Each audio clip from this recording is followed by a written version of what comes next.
Ngayong oras mismo bago ka magsimula ng iyong online tasks o business, gagawin mo ito upang humatak ng mga customer. Gamit ang green na panulat isulat ang numerong 15 sa iyong dominant hand.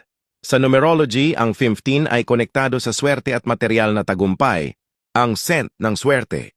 Kung meron kang money oil at cinnamon powder, maglagay ng money oil, palibot sa isinulat na numero, lagyan ng cinnamon powder. Kuskusin ang iyong dalawang palad ng mabilis hanggang sa makaramdam ka ng init.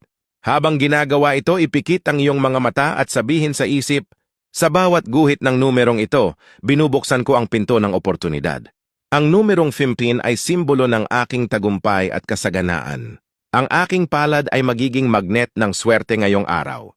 Ang lahat ng hawakan ko ay nagiging benta. Ang bawat click at view ay nagdadala ng grasya. Swerte ay nasa aking mga kamay. Kung nabura ang sinulat mo, hayaan mo lang. Huwag agad hugasan ang iyong kamay at pwede ka na mag-umpisa ng iyong negosyo. God bless sa ating lahat.